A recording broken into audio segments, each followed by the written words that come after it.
Hello my dear student, मैं Ayash Khan CSE 24 academy के official YouTube channel पर आप सभी का स्वागत करता हूं, वंदन करता हूं, अभिनंदन करता हूं। आई होप आप सभी स्टूडेंट्स अपने घर पर बढ़िया होंगे, स्वस्थ होंगे, बढ़िया आपकी तैयारी चल रही होगी। जैसे कि हमने आपको बेटा अनाउंस किया था पिछले दिन कि हम क्लास 10th के लिए बेटा आपके लिए online free of cost batch लेकर आ रहे हैं, जिस बैच का नाम हमने रखा मैरिड बैच बेटा, ठीक है, जिसके लाइव सेशन आज से आपके स्टार्ट होने वाले हैं, ठीक है। तो प्यारे साथियों, मैं उम्मीद करता हूं सारे बच्चे यहां पर जुड़ेंगे और सभी बच्चे डेली जुड़ेंगे और जो यहां से इंस्ट्रक्शन दिए जा रहे हैं उसको फॉलो करेंगे। क्यों करेंगे? क्योंकि हमारी क्लास 10 बहुत इंपॉर्टेंट क्लास है और अभी एग्जाम हमारे आ चुके हैं। एमपी बोर्ड हो, चाहे CBSE बोर्ड हो, चाहे ICSE बोर्ड हो या XYZ कोई भी स्टेट बोर्ड हो, क्लास 10th में अभी एग्जाम्स स्टार्ट हो चुके हैं, मिड टर्म्स के एग्जाम्स। उसके बाद कुछ टाइम बाद आपके प्री बोर्ड एग्जाम्स होंगे, उसके बाद आपके मेन बोर्ड एग्जाम्स होंगे। तो बच्चों को अभी ये प्रॉब्लम आ रही है सर कि इतने सारे सब्जेक्ट्स के इतने सारे चैप्टर्स हमारे हो तो चुके हैं, लगभग लगभग हमने कहीं XYZ स्कूल में XYZ इंस्टीट्यूट पे पढ़कर कर तो लिया, बट एक रिवीजन टाइप में हो जाए, सारी चीजें रिकॉल हो जाए, ठीक है, तो हमें मजा आ जाएगा और रिजल्ट बढ़िया बन जाएगा। तो प्यारे साथियों, इसी उद्देश्य के साथ में, इसी गोल के साथ में हम सभी और हमारी पूरी इंटायर टीम आज से बेटा यहाँ पर क्लास 10th के लिए इंग्लिश मीडियम के लेक्चर स्टार्ट कर रही है। तो आई होप, हम उम्मीद करते हैं आप सभी से, है ना, कि आप सभी बच्चे इस सेशन को डेली जुड़ेंगे और डेली देखेंगे और साथ ही साथ अपने ज्यादा से ज्यादा दोस्तों को, ज्यादा से ज्यादा फ्रेंड सर्कल में इसको भैया शेयर करेंगे, ठीक है। चलो, आपको बहुत बढ़िया क्वालिटी कंटेंट मिलने वाला है ना, इसके लिए आप बिल्कुल निश्चिंत रहिए, बेफिक्र रहिए प्यारे साथियों, ठीक है। तो सबसे पहले मैंने आपको पिछले लेक्चर में इंट्रोडक्शन दे दिया था कि मेरा नाम आयाश खान है, मैं क्लास 10th का आपका सब्जेक्ट मैथ्स कवर करूंगा, ठीक है। तो प्यारे साथियों, आज से हम स्टार्ट करने वाले हैं पहला चैप्टर आपका NCERT का, जो आपको दे रखा है, जो कि है रियल नंबर, ठीक है। तो सबसे पहले हम देखो बेटा, आप पहली बार मुझसे कुछ बच्चे जुड़ेंगे तो पहले मैं आपको पढ़ाने का मेरा तरीका बता देता हूं, ठीक है। मेरे पढ़ाने का तरीका इस टाइप से बिल्कुल सिंपल शोर रहेगा। वो ये तरीका है कि सबसे पहले मैं आपका उस चैप्टर से रिलेटेड थ्योरेटिकल पार्ट कवर करूंगा, देन कंसेप्चुअल पार्ट हमारा क्लियर होगा, देन हम जाएंगे हमारे टॉपिक पर और वही थ्योरेटिकल कंसेप्चुअल पार्ट को लेकर हम हमारे चैप्टर को कवर करेंगे, ठीक है। हम कभी भी ऐसा नहीं करेंगे कि सीधा स्ट्रेट फॉरवर्ड NCERT या कोई भी एग्जाम्पलर या कोई भी XYZ रेफरेंस बुक के क्वेश्चन बनाने लग गए बिना किसी चीज को सीखे समझे जाने बिना। ये थोड़ा सा क्या होता है बेटा, एक गलत तरीका होता है, क्योंकि बच्चा क्या करता है, सीधे क्वेश्चनों को करने की कोशिश करता है, क्वेश्चन समझ नहीं आते और वो याद करने लग जाता है। मैथमेटिक्स बेटा याद करने का सब्जेक्ट नहीं, समझने का सब्जेक्ट है। पहली बात आपको ये समझना पड़ेगी, ठीक है। चलो, तो कोई फिक्र की बात नहीं है, छोटा छोटा सेशन अपन रखेंगे, तो ज्यादा टाइम को वेस्ट किए बिना हम सेशन को स्टार्ट करते हैं। पहला दिन है, इसीलिए मैं सबको पहला इंस्ट्रक्शन दे देता हूं कि प्यारे साथियों, आपको जितना भी मैं और मेरी टीम पढ़ा रही है, आप उसके प्रॉपर नोट्स बनाइएगा।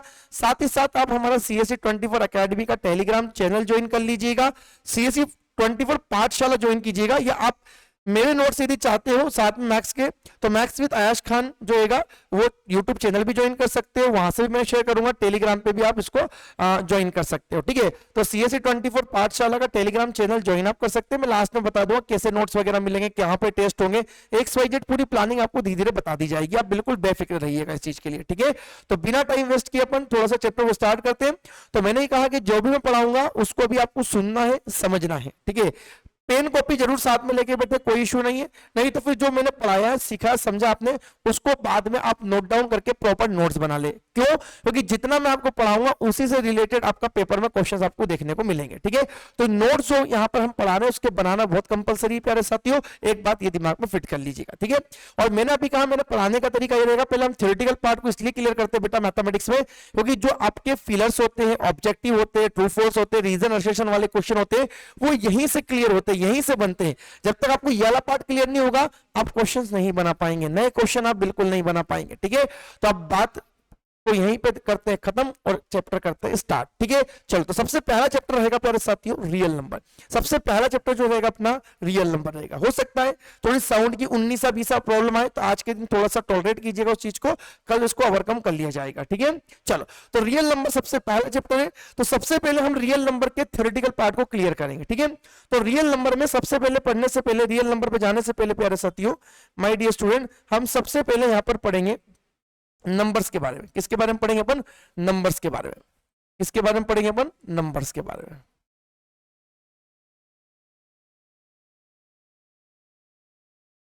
सबसे पहले हम पढ़ेंगे नंबर्स के बारे में, ठीक है। चलो, नंबर क्या होता है? तो number is nothing but a collection of A digit, है ना। Number is nothing but a collection of digit, है ना। अपने पास में क्या होता है, आपने छोटी क्लास में पढ़ी होगी, दो टाइप की डिजिट होती थी, सिग्निफिकेंट डिजिट जो कि 1 से लेकर 9 तक, और इनसिग्निफिकेंट डिजिट जो कि 0। तो सिग्निफिकेंट और इनसिग्निफिकेंट डिजिट के कलेक्शन को कलेक्टिवली फॉर्म में क्या बोला जाता है? नंबर बोला जाता है। तो number is nothing but a collection of a digit, ठीक है। तो जो नंबर होता है प्यारे साथियों, वो हमारे पास में क्या होता है? कलेक्शन ऑफ अ डिजिट होता है, ठीक है। ये हमने छोटी क्लास में पढ़ रखा है, बट हमें ये नहीं पढ़ना कि नंबर कैसे बनता है, ठीक है। एक ओवरव्यू मैंने जरूर दे दिया कि number is nothing but a collection of a digit, but number क्या होता है वो आपको पढ़ना पड़ेगा, नंबर कितने टाइप के होते हैं, ठीक है। तो नंबर का एक डेफिनेशन तो मैंने क्लियर कर दिया, it is nothing but a collection of a digit, ठीक है ना। अब डिजिट को कलेक्ट करके जो नंबर बना है मेरे बच्चों, माय डियर स्टूडेंट, जो नंबर बना है ये होते अपने पास में दो टाइप के। ये नंबर दो टाइप से क्लासिफाई करके अपन पढ़ते हैं प्यारे साथियों, ना। माय डियर स्टूडेंट, दो टाइप से अपन इसको पढ़ेंगे। पहला वाला अपने पास में होगा रियल नंबर, पहला जो नंबर होता है माय डियर स्टूडेंट वो होगा रियल नंबर, और दूसरा वाला होगा प्यारे साथियों माय डियर स्टूडेंट, सेकंड वाला वो होगा अपने पास में कॉम्प्लेक्स नंबर, सॉरी वहां पे जाते हैं इमेजिनरी नंबर, इमेजिनरी नंबर।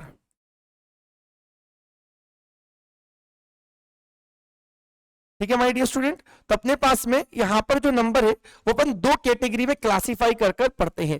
पहला होगा अपने पास में कौन सा नंबर? रियल नंबर, और दूसरा नंबर होगा अपना इमेजिनरी नंबर। अब आपके मन में एक क्वेश्चन मार्क आएगा, आपके माइंड में एक क्वेश्चन मार्क आएगा कि सर जब दोनों ही नंबर है, जब दोनों ही नंबर है, मतलब रियल नंबर भी एक टाइप का नंबर है और इमेजिनरी नंबर भी एक टाइप का नंबर है, तो इनको कैटेगराइज या डिफरेंशिएट कैसे किया जाए? हम कैसे पहचाने कि कोई नंबर रियल है, या हम कैसे पहचाने कि कोई नंबर इमेजिनरी है, ठीक है।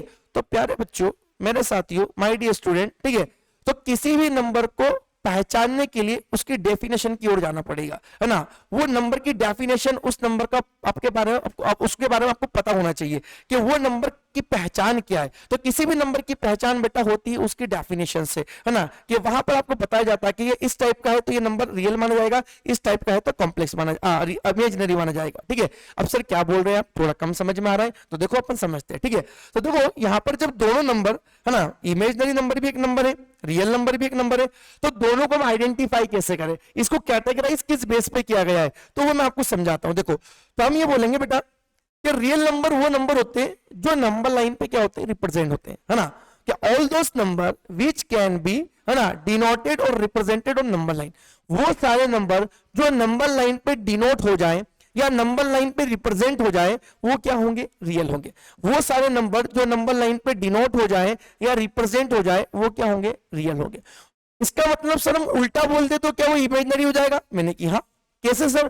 तो इसका मतलब वो नंबर जो नंबर लाइन पे डिनोट ना हो, रिप्रेजेंट ना हो, वो क्या इमेजिनरी होंगे? मैंने कि बिल्कुल ठीक समझे आप बच्चे, ठीक है। तो बस अपन इसकी डेफिनेशन थोड़ा लिखते हैं फिर आते हैं अपन, ठीक है। तो रियल नंबर मतलब क्या बेटा? तो रियल नंबर मतलब number number which can B, number which can B, number which can be represented or denoted on number line, on number line, ठीक है। तो number which can be represented और denoted on number line are called real number, ठीक है। Imaginary मतलब sir क्या? तो इसका उल्टा बोल दो, number number which can not be, number which can not be represented, number which cannot be represented or denoted on number line, or denoted on number line are called imaginary number, ठीक है। तो मेरे प्यारे students, my dear student, वो सभी number real होंगे जो number line पे रिप्रेजेंट हो जाए या डिनोट किया जा सके, और वो सभी नंबर इमेजिनरी होंगे जो नंबर लाइन पे डिनोट नहीं किया जा सके, इमेजिनरी होंगे, ठीक है। चलो अब सर ये तो आपने लिख दिया इन टर्म्स ऑफ लैंग्वेज, और मैथमेटिक्स कोई लैंग्वेज थोड़ी नहीं है, मैथमेटिक्स तो एक सब्जेक्ट हैगा भैया मेरे पास समझने वाला। तो प्रैक्टिकली चीजों को समझाओ तो हमें समझ में आएगा, तो देखो बिल्कुल प्रैक्टिकली समझेंगे, कोई प्रॉब्लम वाली बात नहीं, ठीक है। इस चीज को समझने के लिए, सीखने के लिए प्यारे साथियों, हम यहाँ पे बनाएंगे एक नंबर लाइन बढ़िया सी, ये हमने बनानी नंबर लाइन, ठीक है। आप सभी को पता नंबर लाइन में ये जो मिड पॉइंट होता है वो अपना होता है ओरिजिन पॉइंट, जीरो। जीरो से राइट में जाते तो वैल्यू बढ़ती है, यानी कि ये इधर जाएंगे तो वैल्यू बढ़ेगी +1 +2 +3 +4, ऐसा कर कर अप टू द इनफाइनाइट हम दिलाएंगे, ऐसा, ठीक है। यदि जीरो से लेफ्ट में आएंगे तो वैल्यू घटेगी, -1, -2, -3, -4, ऐसा अप टू द माइनस का इनफाइनाइट। ठीक है बच्चे, ठीक है। तो यहां पर अपन ने ली अभी एक नंबर लाइन इसको समझने के लिए कि रियल नंबर क्या होते हैं और इमेजिनरी नंबर क्या होते हैं। ठीक है, अब मैंने ये बोला फॉर एन एग्जांपल, मैंने ये पूछा आपसे माय डियर स्टूडेंट कि मुझे बताओ क्या +1 इस नंबर लाइन पे डिनोट किया जा सकता है? तो आप बोलेंगे बिल्कुल सर, +1 यहां पे दिखाई दे रहा है, ये रहा +1, ये +1 हो गया। तो +1 इस नंबर लाइन पे डिनोट हो रहा है, रिप्रेजेंट हो रहा है, तो +1 क्या हो गया? रियल नंबर हो गया। ठीक है, यदि मैंने पूछा कि बताइए माय डियर स्टूडेंट -3 इस नंबर लाइन पे डिनोट होगा, तो आप बोलेंगे सर बिल्कुल, ये रहा -3, ये डिनोट हो रहा है -3 इस नंबर लाइन पे रिप्रेजेंट हो रहा है। ठीक है, तो ये हमारा कौन सा नंबर हो गया? रियल नंबर हो गया। अब यदि मान लीजिए हमने ऐसा कहा, हमने ये कहा कि भैया 0.5, तो 0.5 क्या इस नंबर लाइन पे डिनोट किया जा सकता है? आप बोलोगे सर 0.5 तो कहीं नहीं दिख रहा है। बेटा कुछ नंबर दिखेंगे और कुछ होंगे कहीं पे लाई करेंगे, कुछ नंबर तो सीधे दिखेंगे और कुछ नंबर दो नंबर के बीच में लाई करेंगे, है ना। मतलब कुछ वैल्यूज वहां पे सीधी ऐसे इंटीजर दिखेगी और कुछ वैल्यू तो इंटीजर के बीच में लाई करेगी, ये बात ध्यान रखना। ठीक है, तो जैसे मैंने कहा 0.5, तो 0.5 का मतलब वैल्यू क्या है? 0 से बड़ी है और 1 से छोटी, 0 से बड़ी और 1 से छोटी, तो 0 से बड़ी और 1 से छोटी कहीं यहां पे लाई कर रही होगी, ये यहां पर बेटा, यहां पर 0.5, समझ पा रहे हैं? ये 0.5 हो गया। अब मुझे बताओ 0.5 को मैं फ्रैक्शन में भी लिख सकता हूं ना, 1/2, कोई प्रॉब्लम नहीं होना चाहिए। 0.5 को मैं फ्रैक्शन में भी लिख सकता हूं 1/2, तो यानी कि मैं 1/2 को भी यहां पे रिप्रेजेंट कर सकता हूं, 1/2 को भी रिप्रेजेंट कर सकता हूं, 0.5 बोलूं या 1/2 बोलूं। ठीक है, तो इसका मतलब सर पॉजिटिव इंटीजर को नंबर लाइन पे रिप्रेजेंट कर पा रहे हैं, मतलब जितने भी पॉजिटिव इंटीजर होंगे वो रियल होंगे। बिल्कुल सही। माय डियर स्टूडेंट, हम नेगेटिव इंटीजर को भी नंबर लाइन पे डिनोट कर पा रहे हैं, रिप्रेजेंट कर पा रहे हैं, तो जितने भी नेगेटिव इंटीजर होंगे वो भी क्या होंगे? रियल नंबर होंगे। बिल्कुल सही। सर जितने भी डेसिमल यहाँ पे लिखे हुए हैं, अब ये डेसिमल भी 2-3 टाइप के अपने पढ़ोगे क्लास 9th में। एक पढ़ा होगा टर्मिनेटिंग डेसिमल, एक पढ़ा होगा नॉन टर्मिनेटिंग पर रिपीटिंग, और एक पढ़ा होगा नॉन टर्मिनेटिंग और नॉन रिपीटिंग। अब क्लास 9 की चीजें बेटा ये मैं आपको यहाँ पर नहीं बताऊंगा कि क्या है क्या नहीं, आप सभी ने क्लास 9th में चैप्टर 1 नंबर सिस्टम में ये पढ़ा होगा, एक्सरसाइज 1.3 इसी पर बेस्ड है आपकी, आई थिंक वहां पर। ठीक है, तो ये चीजें हम डिटेल में नहीं बताएंगे, टर्मिनेटिंग डेसिमल क्या है, नॉन टर्मिनेटिंग क्या है, ये सब आपने वहां पर पढ़ रखा है। ठीक है, अभी बात करेंगे क्लास 10th की थोड़ी सी। ठीक है, चलो, तो यहाँ पर जितने भी टर्मिनेटिंग डेसिमल होंगे वो भी नंबर लाइन पे डिनोट हो जाते हैं, तो वो भी क्या होंगे? अपने पास रियल होंगे। जितने भी फ्रैक्शन होंगे वो भी नंबर लाइन पे डिनोट हो जाएंगे, तो ये भी क्या होंगे? अपने पास में क्या होंगे? रियल होंगे। सर क्या टर्मिनेटिंग डेसिमल इस पे शो किए जा सकते हैं? मैंने कि नहीं, आप नॉन टर्मिनेटिंग और रिपीटिंग ले लो। जैसे कि मान लीजिए हमने कहा इस टाइप से, आपने पढ़ा होगा 0.1 बार, तो 0.1 बार का मतलब क्या है? 0.11111, तो 0.1111 मतलब क्या? 0.1111 ऐसा 0.11111 को अपन डिनोट करते हैं 0.1 बार से। अरे भैया डेसिमल के बाद क्या हुआ है? 1 बार बार आया है। डेसिमल के बाद क्या हुआ? 1 बार बार आया है, तो 1 बार बार आया तो 0 पर क्या, 0.1 पे क्या लगा दो? बार। तो भैया एक डिजिट रिपीट कर रही है, तो रिपीट कर रही मतलब ये नॉन टर्मिनेटिंग होगा। अरे ये कैसा डेसिमल होगा? नॉन टर्मिनेटिंग है, क्योंकि डेसिमल के बाद डिजिट टर्मिनेट नहीं कर रही है, ये क्या है? Non terminating. और डिजिट टर्मिनेट नहीं कर रही है बट रिपीट कर रही है, तो नॉन टर्मिनेटिंग प्लस क्या बेटा? ये रिपीटिंग। नॉन टर्मिनेटिंग प्लस क्या ही है? रिपीटिंग। तो non terminating plus repeating decimal भी इस पे डिनोट हो जाएगा। तो 0.1 बार इसको आप फ्रैक्शन में भी लिख सकते हो ना, 1/9। इसको सोल्व करना सीखा हुआ क्लास 9th में, 1/9 लिखते हैं। ठीक है, तो ये मैं यहां से हटा देता हूं, ये मैंने लिख दिया, आप अपने नोट्स में लिख लेना, ये थोड़ा सा यहाँ पे अच्छा लग रहा है, इसको हटा देते हैं। ठीक है, तो 0.1 बार मतलब क्या? 0.1111 मतलब 0.1 बार क्या है? नॉन टर्मिनेटिंग रिपीटिंग डेसिमल है। तो नॉन टर्मिनेटिंग रिपीटिंग डेसिमल यानी कि 1/9 फ्रैक्शन फॉर्म में, तो ये भी रिप्रेजेंट हो जाएगा।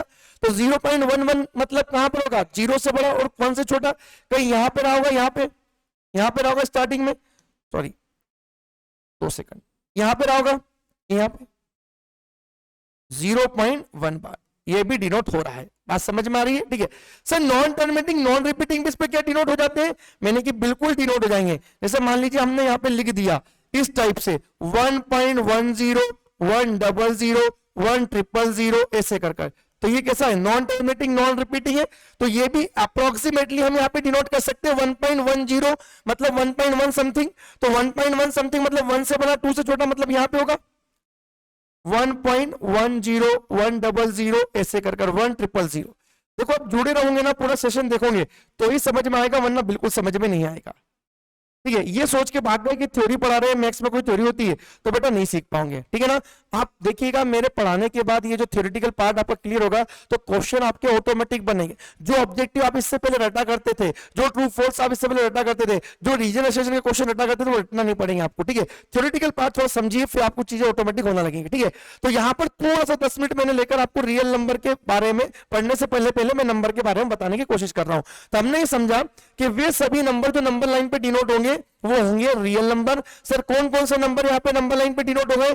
तो सभी पॉजिटिव इंटीजर डिनोट हो जाते हैं, तो सारे पॉजिटिव इंटीजर रियल नंबर, सभी negative integer real number, terminating decimal भी रियल नंबर। ठीक है, फ्रैक्शन को डेसिमल में कन्वर्ट कर लेंगे तो वो मेरे पास में दो टाइप का बनेगा, या तो नॉन टर्मिनेटिंग या अपना टर्मिनेटिंग। टर्मिनेटिंग होगा तो भी रिप्रेजेंट हो जाएगा, नॉन टर्मिनेटिंग प्लस रिपीटिंग होगा तो भी डिनोट हो जाएगा, और नॉन टर्मिनेटिंग नॉन रिपीटिंग होगा तो भी डिनोट हो जाएगा। मतलब ये सारे टर्म्स हमारे पास में क्या होंगे?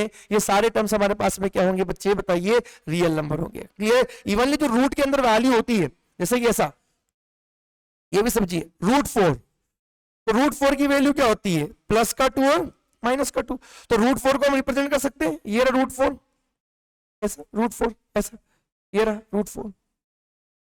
आज समझ में आ रही? क्लियर है? तो हर एक टाइप की वैल्यू जो नंबर लाइन पे डिनोट हो जाएगी, इन शॉर्ट वो कहलाएगी रियल। ठीक है, बात खत्म हो गई। ठीक है, अब आते हैं इमेजिनरी।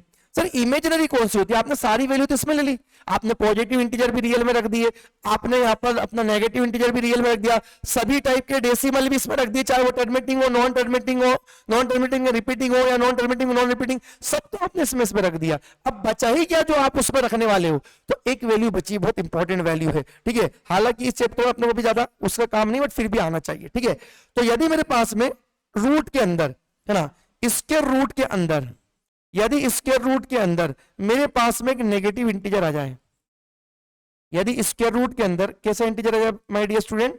नेगेटिव इंटीजर आ जाए, तो स्क्वायर रूट के अंदर यदि नेगेटिव इंटीजर होगा तो वो होगा इमेजिनरी नंबर। क्यूब रूट के अंदर आ जाए तो चलेगा, क्यूब रूट के अंदर नेगेटिव इंटीजर आ सकता है, बट स्क्वायर रूट के अंदर या जिस ऑर्डर का, जिस रूट का ऑर्डर इवन हो, यानी कि सेकंड ऑर्डर का, फोर्थ ऑर्डर का, 6, उसमें नेगेटिव इंटीजर रूट के अंदर नहीं चाहिए बेटा। ठीक है, तो रूट के अंदर यदि नेगेटिव इंटीजर है तो ये कहलाएगा हमारा क्या? Imaginary number. और इमेजिनरी नंबर को हम डिनोट करते हैं आयोटा, आयोटा या आई से, आयोटा या आई से। जैसे कि सर कौन सा नंबर होगा जो रूट के अंदर आ गया? थोड़ा सा हमें समझाइए। तो जैसे ये बच्चा देखिए √4, तो √4 है, मान लो अभी माइनस में नहीं लिया, अभी प्लस में लिया। √4 का मतलब क्या? तो √4 यानी कि √4 का मतलब ये आपसे पूछा जा रहा है कि ऐसा इंटीजर बताइए जिसका स्क्वायर करने पे 4 आता हो। √4 का मतलब ये होता है कि आपको ऐसा इंटीजर बताना है जिसका स्क्वायर करने पे क्या आता हो? 4 आता हो। तो आप बोलोगे सर देखो प्लस का 2 का स्क्वायर करोगे तो भी 4 आएगा, और -2 का स्क्वायर करोगे तो भी क्या आएगा? 4। यानी कि +2 का स्क्वायर भी 4 होगा और -2 का स्क्वायर भी क्या होगा? 4 होगा। तो स्क्वायर रूट 4 का मतलब होता है वो इंटीजर जिसका स्क्वायर करने पर 4 आए, प्लस का 4 आए, तो होगा प्लस का 2 और माइनस का 2। बट यदि मैंने मान लो रख दिया माइनस का √4, रख दिया माइनस का √4, तो प्यारे साथियों हम चाहे +2 यानी कि पॉजिटिव इंटीजर का स्क्वायर करें या नेगेटिव इंटीजर का स्क्वायर करें, हम पॉजिटिव इंटीजर का स्क्वायर करें या नेगेटिव इंटीजर का स्क्वायर करें, वो हमेशा पॉजिटिव आता है। मतलब 2 का स्क्वायर भी क्या होगा? 4, और -2 का स्क्वायर भी क्या होगा? 4 ही होगा। तो इसका मतलब मैं माइनस का 4 नहीं ला सकता, किसी भी नंबर का, किसी भी इंटीजर का स्क्वायर करने पे नेगेटिव वैल्यू आ ही नहीं सकती, यानी कि इसका कोई रियल वैल्यू हम निकाल ही नहीं सकते। अब जब रियल नहीं है तो किस टाइप का वैल्यू निकलेगा? तो वो निकलेगा इमेजिनरी। और किस टाइप का वैल्यू निकलेगा? इमेजिनरी। और इसको कैसे सोल्व करेंगे तो देखो समझते हैं। तो √-4 को हम ऐसा लिख सकते हैं क्या? √-4 को हम लिख सकते हैं √-1 इंटू 4। √-4 को हम ऐसा लिख सकते हैं क्या बेटा? √-4 को लिखा जा सकता है √-1 इंटू 4, बिल्कुल लिख सकते हैं। आपने क्लास 9 में रूट्स की प्रॉपर्टी पढ़ी होगी इस टाइप से। ठीक है, मैंने कुछ नहीं कहा, फैक्टर ब्रेक कर दिया। अब मुझे बताओगे √-1 इंटू 4 को मैं ऐसा लिख सकता हूं √-1 इंटू √4। आप बोलोगे कैसे लिख दिया? तो आपने छोटी क्लास में पढ़ा होगा ये प्रॉपर्टी, है ना? यहां लिखते हैं √a इंटू √b पढ़ा होगा, √a इंटू √b पढ़ा होगा, क्या होगा? √a into b, √a into b। तो √a इंटू √b तो हम लिख सकते हैं √a इंटू b, और यदि हमने कहीं दिखा √a इंटू b तो हम लिख सकते हैं √a इंटू √b। तो इसको मान लेते थोड़ी देर के लिए a, इसको मान लेते क्या b, ये मान लिया a और ये मान लिया b, तो ये हो गया √-1 और ये हो गया √4। √-1 मतलब रूट में एक नेगेटिव इंटीजर आ गया, नेगेटिव इंटीजर आ गया तो सबसे छोटा नेगेटिव इंटीजर 1 ही रख सकते हैं अपन यहाँ पर, अरे है ना, जीरो तो रख नहीं पाएंगे, न्यूट्रल है जीरो तो, ठीक है। तो -1 एक नेगेटिव इंटीजर एक इमेजिनरी टर्म को डिनोट करता है, उसको डिनोट कर दिया आई से, और ये 4 का रूट कितना होगा 2, प्लस का भी 2 और माइनस का भी, तो ये वैल्यू बनी 2 आयोटा, क्या बनी 2 आयोटा, प्लस का भी होता है माइनस का भी, ठीक है। तो अंडर रूट माइनस 4 की वैल्यू जो बनी 2 आयोटा, इस नंबर लाइन पे कहीं पे भी डिनोट नहीं की जा सकती, इसका मतलब ये नंबर क्या हो गया, इमेजिनरी। शुरुआत में देखो आपकी और मेरी ट्यूनिंग बने और ट्यूनिंग बैठे है बच्चों, है ना, इसीलिए बिल्कुल आराम आराम से पढ़ाऊंगा शुरुआत में, और फिर धीरे धीरे हम स्पीड में लाएंगे आपके लिए, दबा दबा के मैराथन क्लास भी हम लेके आने वाले, बिल्कुल बेफिक्र होकर बैठिएगा, बिल्कुल निश्चिंत होकर बैठिएगा, ये मत सोचिएगा इतना लंबा सेशन चलेगा, नहीं नहीं नहीं, क्वेश्चन प्रैक्टिस बहुत ज्यादा करेंगे, बट शुरुआत में थोड़ा बेस तो बनाए, अपन अपने कंसेप्ट को क्लियर तो करें, फिर देखो पढ़ने और पढ़ाने में मजा आएगा, ठीक है ना। चलो तो आई होप आप समझ गए। तो नंबर है ना, मेरे पास में 2 टाइप के, रियल और इमेजिनरी। नंबर रियल वो होंगे जो नंबर लाइन पे डिनोट या रिप्रेजेंट हो, और वो नंबर जो नंबर लाइन पे डिनोट या रिप्रेजेंट ना, वो होता है अपना इमेजिनरी नंबर्स। कैसे पहचानेंगे, रूट के अंदर नेगेटिव इंटीजर दिखा तो हो जाएगा इमेजिनरी नंबर, क्लियर है। अब इन्हीं दोनों नंबर को मिला दो, इन्हीं दोनों नंबर क्या कर लो, कलेक्ट कर लो, इन्हीं दोनों नंबर क्या कर लो, कलेक्ट कर लो। तो देखो रियल नंबर को हम डिनोट कर रहे हैं अभी ए से, और इसको डिनोट कर रहे हैं इमेजिनरी को आई मतलब आयोटा, और बी लगा दिया बी से, बात समझ में आ गई। तो रियल नंबर को थोड़ी देर के लिए मैंने अपनी साइड से मान लिया ए, और इसको मान लिया थोड़ी देर के लिए मेरे साइड से बी, आई बी इमेजिनरी, ठीक है। तो यदि मैं इन दोनों को मिला दूं, इन दोनों का यदि मैं यहां पर एक सेट बना लूं कंबाइनली, तो ये बनेगा किस टाइप का नंबर पैसे बच्चों, complex number.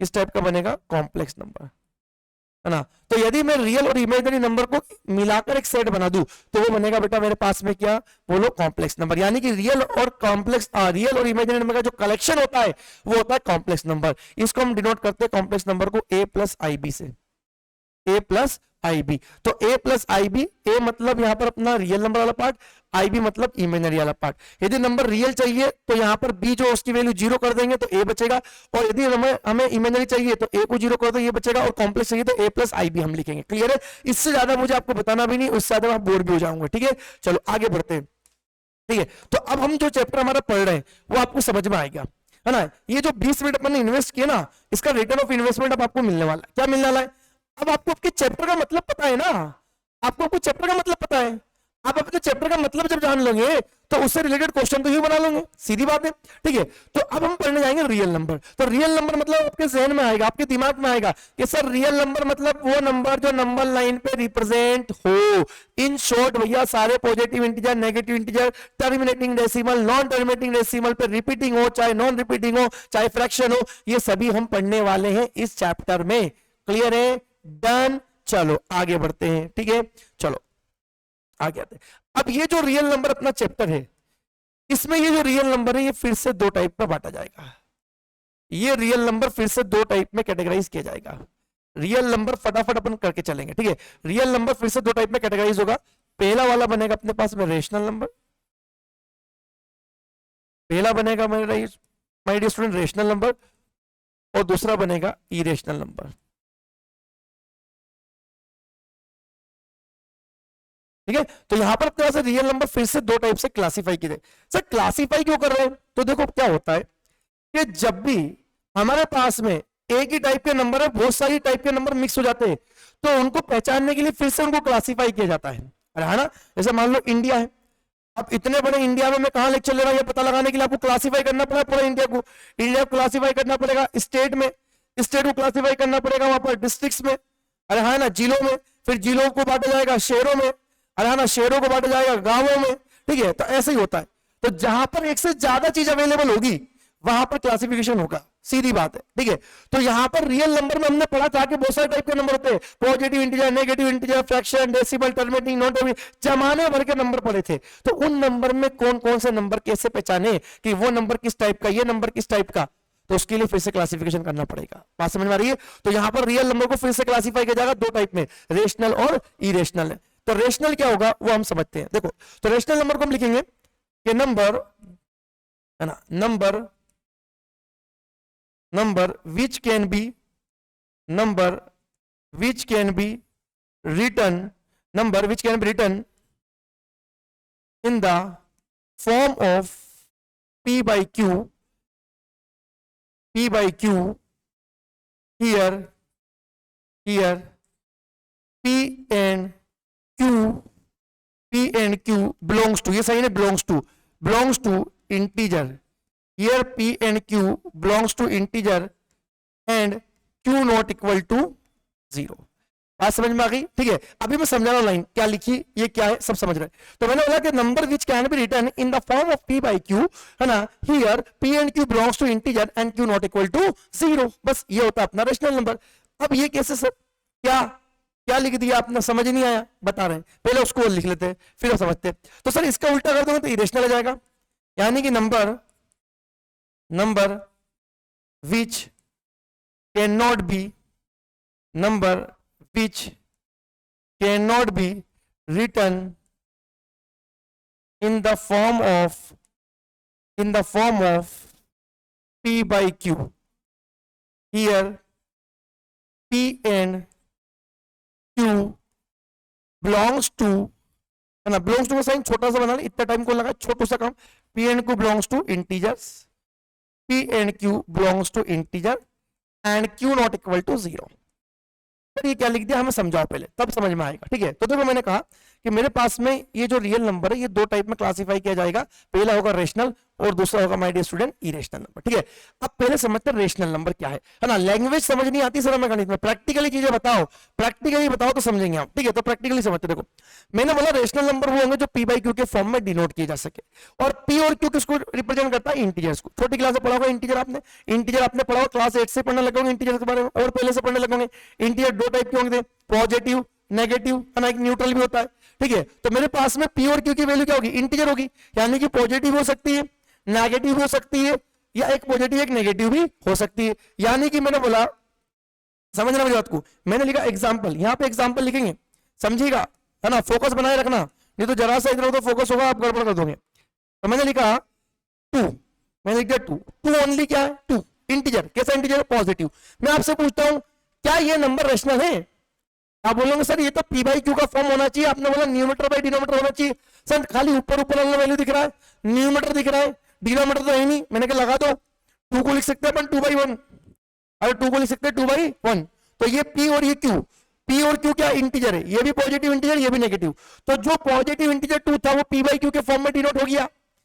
2/1 p by Q के फॉर्म में लिख पा रहे हैं कि नहीं लिख पा रहे, 2 को बिल्कुल लिख पा रहे। तो ये क्या हो गया, 2 मेरा रेशनल हो गया। समझना मेरी बात को, मैंने बोला -3 है, -3 कैसे लिख सकते हैं, -3/1।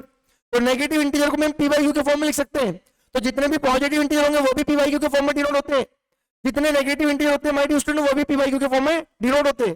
तो इसका मतलब ये पॉजिटिव इंटीजर और नेगेटिव इंटीजर, जितने भी पॉजिटिव और नेगेटिव इंटीजर होंगे वो सभी क्या होंगे, रैशनल होंगे, वो सभी क्या होंगे, रैशनल होंगे। क्लियर है? चलो आगे बढ़ते।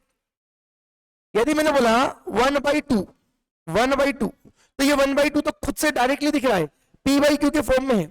1/2 किस फॉर्म में, p बाई क्यू के फॉर्म में है, तो ये क्या होगा, रेशनल होगा। ठीक है, मुझे बताओ कि ये 0.5 क्या है, एक डेसिमल है, क्या है, एक डेसिमल है बच्चे।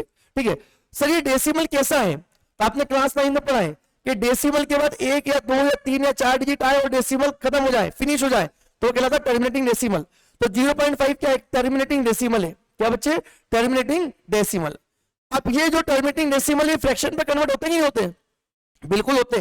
क्लास 9 में पढ़ाया गया होगा, आपको नहीं पढ़ा तो पढ़िए बेटा, आप अभी क्लास 9 का पेज लेकर आने वाले हम। ठीक है, तो 0.5 को हम लिख सकते हैं ना 1/2, 1/2 वही तो है। तो ये भी p बाई क्यू के फॉर्म में रिप्रेजेंट होते हैं, लिखे जा सकते हैं। तो जितने भी टर्मिनेटिंग डेसिमल होंगे वो भी क्या होंगे बच्चों, रेशनल नंबर होंगे, रेशनल नंबर होंगे। क्लियर? इसके बाद में मान लीजिए 0.2 बार होता, तो 0.2 बार मतलब क्या, 0.2 बार मतलब 0.2222, मतलब एक नॉन टर्मिनेटिंग डेसिमल है, बट नॉन टर्मिनेटिंग में क्या रहा है, रिपीट कर रहा है, डेसिमल के बाद में 2 रिपीट कर रहा है। तो नॉन टर्मिनेटिंग प्लस कैसा है, रिपीटिंग है। क्लास 9 में आपको सिखाया होगा, इसका भी फ्रैक्शन लिख सकते हैं 2/9, इसका फ्रैक्शन भी क्या बनेगा, 2/9 बनेगा। तो जितने भी पॉजिटिव इंटीजर होंगे वो सभी रेशनल, जितने भी नेगेटिव इंटीजर होंगे वो सभी रेशनल। जीरो भी रेशनल है, जीरो को भी तो आप लिख सकते हो, 0 मतलब 0/1, ये भी p बाई क्यू के फॉर्म में डिनोट होता है ना, होता रहा है, कोई इशू नहीं। 0/1 0, ठीक है, तो 0 भी क्या है, रेशनल है। जितने भी टर्मिनेटिंग डेसिमल होंगे वो भी रेशनल। और यदि कोई डेसिमल नॉन टर्मिनेटिंग है तो वो क्या होना जरूरी है, रिपीटिंग है। क्या होना कंपलसरी है? रिपीटिंग होना कंपलसरी है। तो non terminating plus repeating decimal भी क्या होते हैं? रैशनल होते हैं। बात समझ में आ गई? वेरी गुड, बहुत बढ़िया। ठीक है, तो सर और बता दो एक आधी एग्जांपल। ये ले लो बढ़िया वाला एग्जांपल, इंपॉर्टेंट एग्जांपल, 22/7 है ना। बहुत सारे बच्चे और इवनली बहुत सारे टीचर इस पर कंफ्यूजन रहते हैं, है ना। 22/7 और पाई को लेके बड़ा कंफ्यूजन रहता है बच्चों और टीचरों में भी, ठीक है ना। कुछ कुछ टीचरों में, सबकी नहीं बोला, सभी टीचर बढ़िया पढ़ाते हैं, ऐसा कुछ नहीं, ठीक है। तो मैंने बोला कि 22/7 जो है वो भी क्या है? पी बाई क्यू के फॉर्म में डिनोट हो रहा है, ये भी रेशनल होगा। अब 22/2 का फ्रैक्शन को सोल्व कीजिएगा, इसका डेसिमल जो आएगा वो नॉन टर्मिनेटिंग प्लस रिपीटिंग आएगा। कैसा आएगा? नॉन टर्मिनेटिंग प्लस रिपीटिंग आएगा, तो ये भी क्या हो जाएगा? रेशनल हो जाएगा। बात समझ में आ गई? ठीक है, तो इन शॉर्ट हम रिकॉल करते हैं सर, जितने भी इंटीजर होंगे, चाहे पॉजिटिव हो, चाहे नेगेटिव हो, चाहे न्यूट्रल हो, वो सभी रैशनल, क्योंकि वो पी बाई क्यू के फॉर्म में डिनोट हो सकते हैं, लिख सकते हैं। सर जितने भी हमारे पास में फ्रैक्शन होंगे वो भी रेशनल, सर जितने भी टर्मिनेटिंग डेसिमल होंगे वो भी रेशनल, सर जितने भी non terminating plus repeating decimal होंगे वो भी क्या होंगे? रेशनल होंगे। मतलब इसमें भी एक से ज्यादा नंबर आ गए, मतलब इसको भी आगे कैटेगराइज करना पड़ेगा, है ना। सुनते चलो। तो सर इरेशनल कौन सा होगा? तो इरेशनल वो होंगे जो पी बाई क्यू के फॉर्म में नहीं लिखे जा सके, वो क्या होंगे? इरेशनल। तो सर ऐसे कौन से हैं? ऐसे कौन से नंबर होते हैं? तो 2 मिनट इसको जाने से पहले एक एग्जांपल और समझो। हमने बोला √4, इसके रूट के अंदर क्या डाल दिया? 4। तो इसके रूट के अंदर यदि परफेक्ट स्केयर वैल्यू डाली तो इसकी 2 वैल्यू होगी, प्लस का 2 और माइनस का 2। या हमने डाल दिया √16, तो इसकी भी 2 वैल्यू होगी, प्लस का 4 और माइनस का 4। तो सर यहां पर यदि रूट के अंदर, इसके रूट के अंदर परफेक्ट स्केयर वैल्यू है, तो उसका जो रूट वैल्यू होगा वो एक इंटीजर होगा, चाहे वो पॉजिटिव और नेगेटिव, और यदि वो इंटीजर फॉर्म में तो पी बाई क्यू के फॉर्म में डिनोट हो जाएगा। मतलब इसके रूट के अंदर परफेक्ट स्केयर वैल्यू होगी तो वो भी रेशनल होगी। तो इसका मतलब सर आप ये बोलना चाह रहे हो सब हो गया, तो इसके रूट के अंदर नॉन परफेक्ट स्केयर वैल्यू नहीं रख सकते क्या? मैंने कि बिल्कुल नहीं सकते। क्यों? क्योंकि यदि स्क्वायर रूट के अंदर यदि आपने नॉन परफेक्ट स्क्वायर वैल्यू डाल दी, यदि स्क्वायर रूट के अंदर यदि आपने नॉन परफेक्ट स्क्वायर वैल्यू डाल दी, तो आपने छोटी क्लास में पढ़ा होगा, यदि स्क्वायर रूट के अंदर नॉन परफेक्ट स्क्वायर वैल्यू होती है तो इसका जो डेसिमल होगा वो एक non terminating non repeating decimal होगा। Non terminating plus non repeating decimal होगा। Non terminating plus non repeating, non terminating plus non repeating decimal होगा। देखो भैया थ्योरी तो पढ़ना पड़ेगी, है ना, एकेडमी के, थोड़ा सा आपको समझना पड़ेगा, नहीं तो आपसे क्वेश्चन नहीं बनेगा, रीजन एसोसिएशन वाले क्वेश्चंस नहीं बनेंगे, है ना। बहुत सारे अच्छे अच्छे क्वेश्चन जो बन सकते हैं थ्योरी कॉन्सेप्ट पर, वो नहीं बनते बच्चों से। तो यदि स्क्वायर रूट के अंदर परफेक्ट स्क्वायर हुआ तो उसकी वैल्यू इंटीजर होगी, तो हो जाएगा रेशनल। बट यदि स्क्वायर रूट के अंदर यदि नॉन परफेक्ट स्क्वायर वैल्यू हो गई तो उसका डेसिमल मिलेगा non terminating plus non repeating. क्योंकि सर देखो रूट के अंदर परफेक्ट स्क्वायर तो इंटीजर है क्या सर? टर्मिनेटिंग डेसिमल भी आपने क्या ले लिया? रेशनल बना दिया। नॉन टर्मिनेटिंग पर रिपीटिंग भी आपने रेशनल बता दिया। तो बचा क्या? तो बचा तो एक ही टाइप का डेसिमल जो कि नॉन टर्मिनेटिंग प्लस कैसा हो? नॉन रिपीटिंग हो। तो जितने भी non terminating non repeating decimal होते हैं वो पी बाई क्यू के फॉर्म में डिनोट नहीं होंगे, या हम बोल सकते हैं कि उनका ऐसा वैल्यू जो रूट के अंदर हो और एक नॉन परफेक्ट स्क्वायर वैल्यू हो।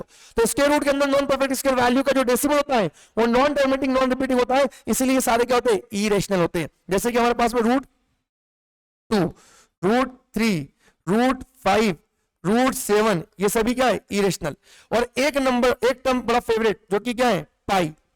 तो पाई भी क्या है मेरे पास में? इरेशनल है। पाई भी क्या है? इरेशनल। अब आप बोलोगे सर ये तो गलत पढ़ा दिया आपने, है ना, पाई इरेशनल कैसे हो गया? पाई की वैल्यू 22/7 के बराबर होती है, तो सर ये इरेशनल कैसे हो गया? तो एक बात कान खोल के सुन लो, एक बात कान खोल के सुन लो बहुत बढ़िया तरीके से, ठीक है भैया। ये बात ध्यान रखना कि पाई की वैल्यू कभी भी 22/7 के बराबर नहीं होती है ना। पाई की वैल्यू 22/7 के बराबर नहीं होती है। सर ये क्या पढ़ा रहा हो? अभी तक तो हम पाई की वैल्यू 22/7 ही मान रहे थे, तो बिल्कुल मानो, कोई गलत बात नहीं है। मैंने ये कहा कि पाई की वैल्यू एक्जैक्टली 22/7 के बराबर नहीं होती है। पाई की वैल्यू एक्जैक्टली 22/7 के बराबर नहीं होती है। पाई की वैल्यू अप्रोक्सीमेटली 22/7 के बराबर होती है। अरे बात समझ आ रही? क्यों? क्योंकि पाई का जो मेरे पास डेसिमल होता है वो एक नॉन टर्मिनेटिंग नॉन रिपीटिंग होता है। पाई का एक जो डेसिमल एक्सपेंशन होता है वो नॉन टर्मिनेटिंग नॉन रिपीटिंग होता है।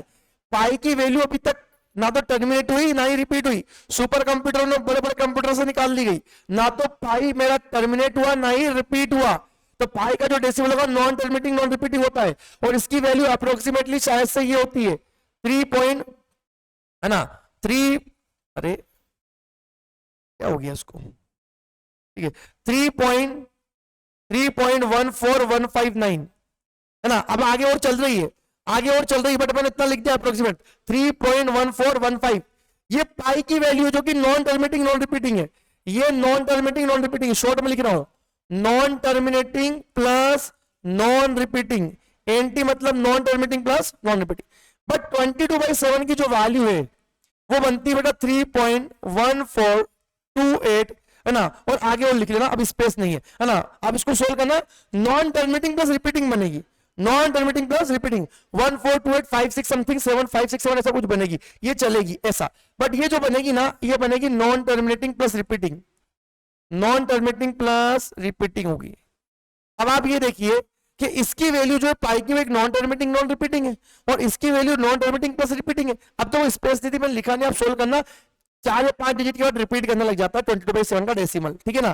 तो आप ये देखिए ये भी 3.14159 है, ये भी 3.1428 है, तो 1414 तो सेम है, बट इसके बाद 159 और ये 2856 समथिंग बनेगा। तो ये वैल्यू क्या एग्जैक्ट बराबर है क्या? नहीं, एग्जैक्ट बराबर नहीं है, ये अप्रोक्सीमेट बराबर है।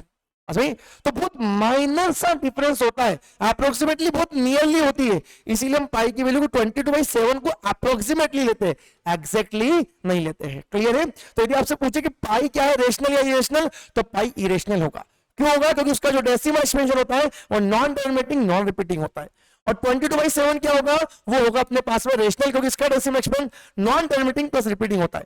एंड ये बात ध्यान रखना, pi is not exactly equal to 20/7, pi is approximately equal to 22/7। Clear है? चलो, तो सर हमें बात समझ में आ गई, ठीक है, हमें बात समझ में आ गई कि रेशनल नंबर क्या, इरेशनल नंबर क्या। इन शॉर्ट अपन देखो उसका एक रिवीजन लेते हैं आगे का लेक्चर, है ना, यहाँ पर अगले पेज पर, ठीक है, फटाफट।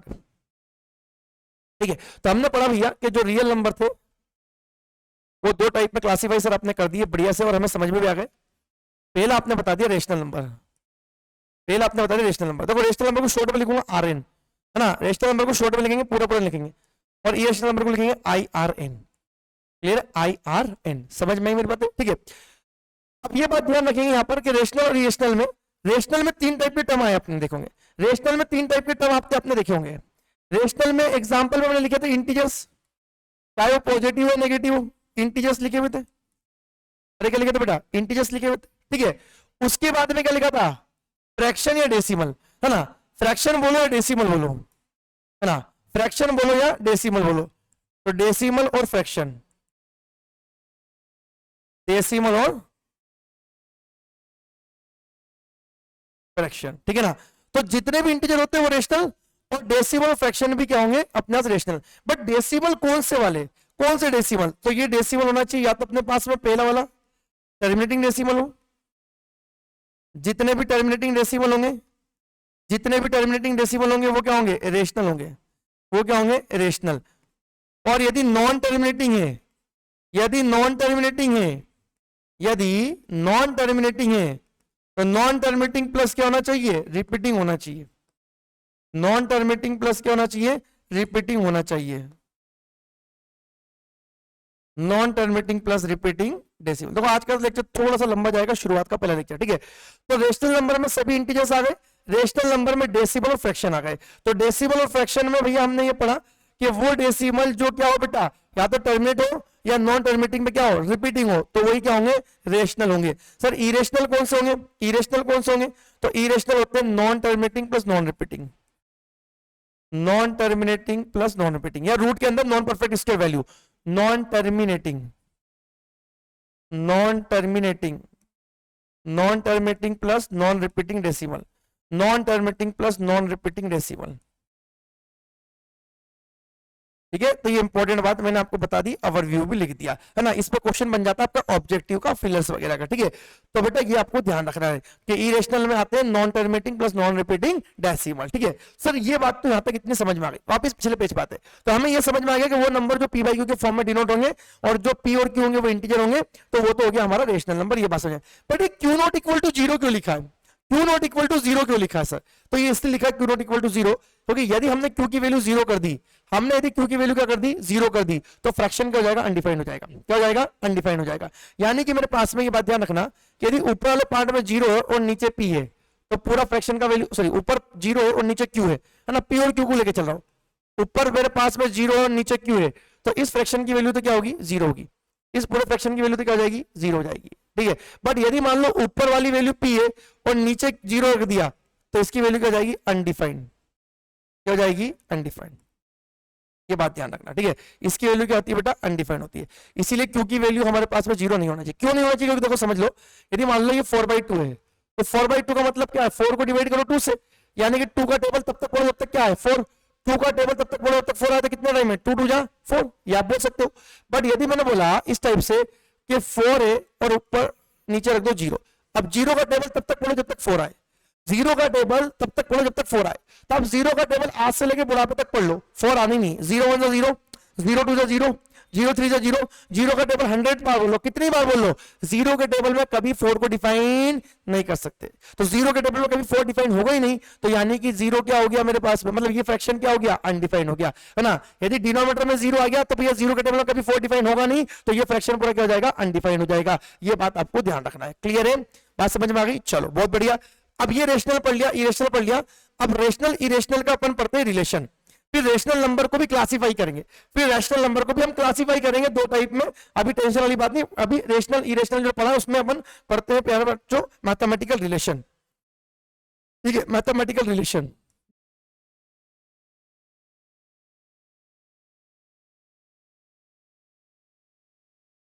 Mathematical relationship between, in short लिखूंगा RN मतलब rational number and irrational number, है ना। तो हमारे पास में जनरली कितने मैथमेटिकल ऑपरेशन होते हैं सर, 4 होते हैं, प्लस माइनस मल्टीप्लाई डिवाइड। तो बस हमें ये देखना है कि ये जो प्लस माइनस मल्टीप्लाई वाले जो मैथमेटिकल रिलेशन है ना, ये मैथमेटिकल जो ऑपरेशन है वो रेशनल और इरेशनल पे यदि ऑपरेट की जाए तो किस टाइप का नंबर मिलकर आएगा, ठीक है। तो पहले हम समझते हैं एडिशन के लिए। सबसे पहले हम किसके लिए पकड़ेंगे बेटा, एडिशन के लिए। सबसे पहले हम किसको पकड़ेंगे बेटा, एडिशन। सबसे पहले अपन रखेंगे एडिशन, ठीक है। तो यहां पर यदि हम रेशनल इरेशनल नंबर को लेकर पेयरिंग करें तो कितने टाइप की पेयरिंग हो सकती है। तो पहला पेयर तो ये बनेगा कि दोनों ही नंबर क्या रख लो, रेशनल रख लो, दोनों ही नंबर क्या रख लो, रेशनल रख लो, दोनों ही नंबर रेशनल रख लो, या दोनों में से कोई एक रेशनल रख लो और दूसरा क्या रख लो, इरेशनल रख लो, या दोनों ही क्या रख लो, इरेशनल रख दो, या दोनों ही क्या रख लो, इरेशनल रख लो, या दोनों ही क्या रख लो, इरेशनल रख लो। समझ में आई। तो बस आपको ये ध्यान रखना है कि यदि मैं 2 रेशनल नंबर को लेकर प्लस करूंगा तो हमेशा क्या बनेगा, रेशनल बनेगा। यानी कि 2 रेशनल नंबर को हम लेकर प्लस करेंगे तो हमेशा क्या बनेगा, रेशनल ही बनेगा। ये बात ध्यान रखना है, ठीक है ना, क्लियर है। 2 में से एक रेशनल दूसरा इरेशनल है तो हमेशा ही क्या बनेगा, इरेशनल बनेगा। ये क्या बनेगा, ऑलवेज इरेशनल बनेगा, ऑलवेज इरेशनल बनेगा। क्यों, क्योंकि रेशनल में इरेशनल को जोड़ा नहीं जा सकता। यदि मान लो ये 2 है और ये √2 है तो 2 + √2 ही लिखा रहेगा। 2 एक इंटीजर वैल्यू है, √2 क्या, non terminating non repeating decimal. तो यदि एक इंटीजर में non terminating non repeating decimal को जोड़ेंगे तो उसका सम क्या होगा, एक non terminating non repeating decimal होगा, और वो non terminating non repeating decimal क्या देगा, इरेशनल देगा। बात समझ में आ गई ना। अब आपको समझ में आना चाहिए रेशनल नंबर मतलब क्या, इंटीजर, है ना, positive integer, negative integer, terminating decimal, non terminating plus repeating decimal या फ्रैक्शन। तो भाई 2 इंटीजर को लेके प्लस करोगे तो इंटीजर ही बनेगा, रेशनल। 2 फ्रैक्शन को लेके ऐड करोगे तो फ्रैक्शन बनेगा, रेशनल। 2 टर्मिनेटिंग डेसिमल को लेके ऐड करोगे टर्मिनेटिंग डेसिमल बनेगा, रेशनल। आज समझ में आ गई, बात खत्म, ठीक है, ज्यादा लोड लेना नहीं। यदि दोनों इरेशनल नंबर को ऐड करेंगे तो वो रेशनल भी हो सकता है, वो रेशनल भी हो सकता है और इरेशनल भी हो सकता है। रेशनल भी आ सकता है और इरेशनल, है ना, इट में भी रेशनल और इरेशनल, ठीक है ना। चलो सेकंड वाला, सेकंड सब्ट्रैक्शन। तो इसमें डिटेल में जाने की जरूरत नहीं, सीधा क्वेश्चन बनता है ऑब्जेक्टिव में इस पर रिलेटेड, इस पर बेस्ड, इसलिए मैं आपको बता रहा हूं बच्चों, ठीक है। चलो सब्ट्रैक्शन में वही पेयर बनाएंगे, पहला रेशनल और दूसरा भी क्या हो जाए, रेशनल। दूसरे वाले में क्या बनेगा अपने पास में, पहला रेशनल और दूसरा क्या बनेगा, इरेशनल। इसमें क्या बनेगा अपने पास में, तो पहला भी इरेशनल और दूसरा भी इरेशनल, पहला भी इरेशनल और दूसरा भी इरेशनल। तो यदि मेरे पास में 2 नंबर यदि रेशनल है तो इनको माइनस करोगे तो क्या बनेगा, सब्ट्रैक्ट करेंगे तो क्या बनेगा, रेशनल ही बनेगा। ध्यान रखना, 2 रेशनल नंबर को माइनस करेंगे आपस में तो ऑलवेज रेशनल नंबर।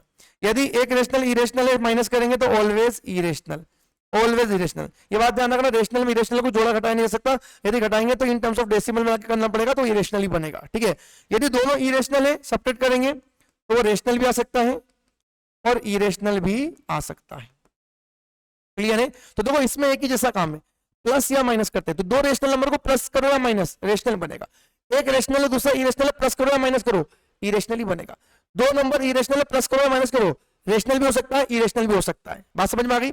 चलो आगे बढ़ते हैं, अगले वाले पर आते हैं, है ना। मल्टीप्लीकेशन, बस इससे ज्यादा नहीं, आज इतनी पढ़ेंगे, इसके आगे की चीजें कल अपन करेंगे डिस्कस। शुरुआत का 1 से 1.5 लेक्चर आपका थ्योरेटिकल, फिर क्वेश्चन स्टार्ट होगा, हाँ फिर चैप्टर स्टार्ट होगा। सब्ट्रैक्शन, सब्ट्रैक्शन पेयर ये बनेंगे, यदि कि 2 नंबर मेरे पास रेशनल है, 2 नंबर रेशनल है, दोनों को हम क्या करें, मल्टीप्लाई। सब्ट्रैक्शन तो हो गया ना, माफी चाहते हैं, multiplication, sorry multiplication my dear student, multiplication कोई इशू नहीं, है ना। मल्टीप्लीकेशन, मल्टीप्लीकेशन, है ना, ऐसा मल्टीप्लीकेशन, ठीक है। चलो कोई इशू नहीं, मल्टीप्लीकेशन। तो हमारे पास में 2 रेशनल नंबर को लेकर, या तो 2 नंबर क्या हो, रेशनल होंगे, या एक रेशनल दूसरा इरेशनल होगा, इस टाइप से। या मेरे पास में दोनों ही क्या हो जाए, इरेशनल, दोनों ही क्या हो जाए, इरेशनल, दोनों ही क्या हो जाए, इरेशनल हो जाए, ठीक है। तो यदि मेरे पास में 2 नंबर रेशनल लेके मल्टीप्लाई करूंगा तो ऑलवेज रेशनल बनेगा, ऑलवेज रेशनल बनेगा।